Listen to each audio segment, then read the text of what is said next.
तो एक final story मैं आपको सुनाना चाहूंगा।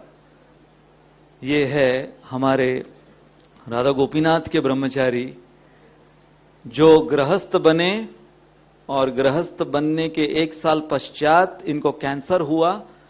उस समय इनकी उम्र केवल ये 32 साल के थे जो कैंसर से इनकी मौत हुई। लेकिन हम लोग ब्रह्मचारी आश्रम में राधा गोपीनाथ मंदिर में स्तोक कृष्ण प्रभु को जब भी अब याद करते हैं, इतने साल हम लोग इनके साथ ब्रह्मचारी आश्रम में बिताए, और जब भी मैं हमारे ब्रह्मचारी को स्तोक कृष्ण प्रभु के विषय में कहता हूं तो मेरे स्वयं की आंखों में आंसू भर आते हैं।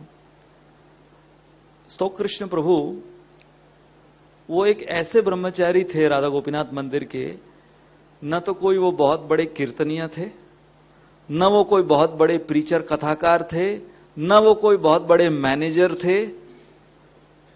ऑर्डिनरी ब्रह्मचारी। उनकी विशेषता ये थी कि वो बाकी सारे ब्रह्मचारियों की ऐसी सेवा करते थे जो कभी नोटिस बोर्ड में किसी ब्रह्मचारी को सेवा लिस्ट में नहीं लिखी गई।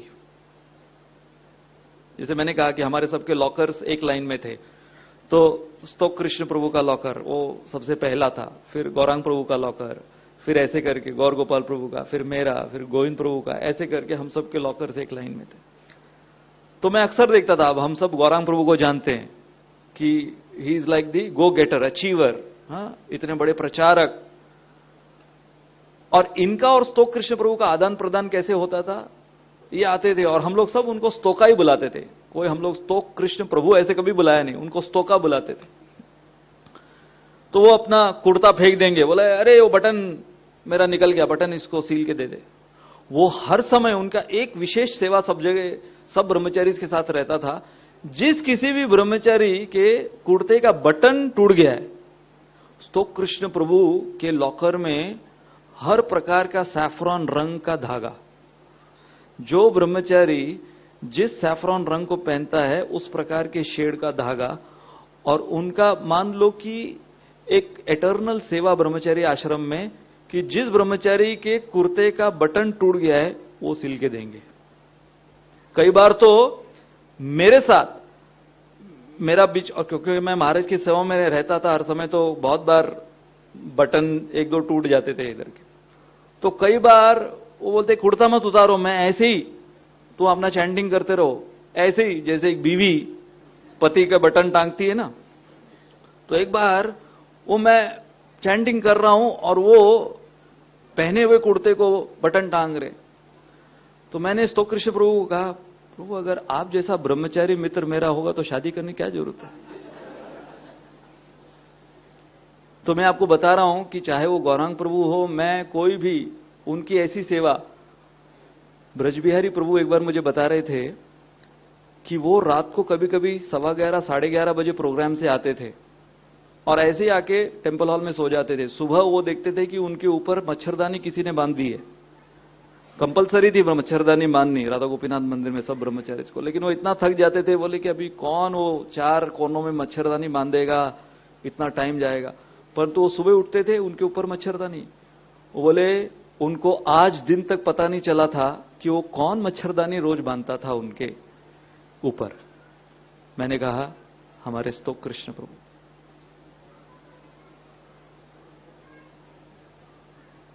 जब उनके आखिरी दिन आए, जब स्तोक कृष्ण प्रभु, उनका शरीर पूरा अब जीर्ण हो चुका था, उस समय राधानाथ महाराज वो भी वहीं पे थे।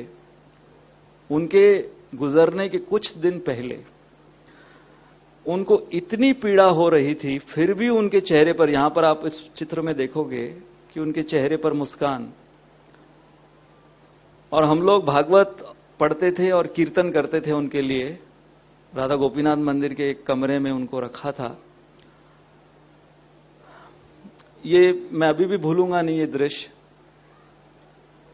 हम लोग भागवत पढ़ रहे हैं और स्तोक कृष्ण प्रभु अपने अंतिम दिनों में, 1-2 दिन ही बाकी थे उनके अब प्राण छोड़ने के, और वो ऐसे उंगली कर रहे हैं।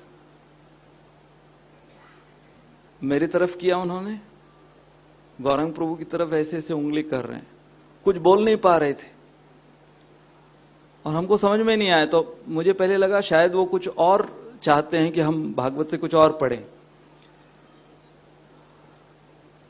तो हम कुछ और चैप्टर पढ़ने लगे तो वो ऐसे किए कि नहीं, वापस उंगली किए और फिर समझ में आया वो मेरी शर्ट की बटन नहीं थी।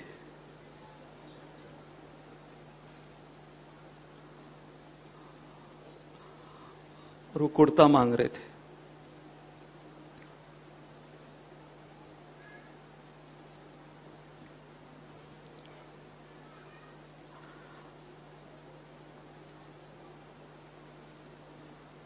Therefore, I don't care how much you know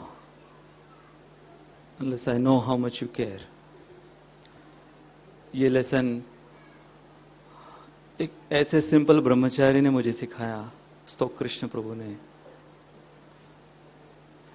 कि चाहे आप जो भी उपलब्धियां हासिल कर लो हमारी कृष्ण भक्ति में, जब तक हमारे अंदर ये एक वास्तविकता नहीं है एक दूसरे के प्रति कि हम एक दूसरे के ऐसे हितचिंतक बने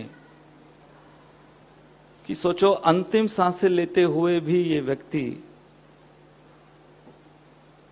सेवा के विषय में सोच रहा है, और वो भी निस्वार्थ सेवा के विषय में।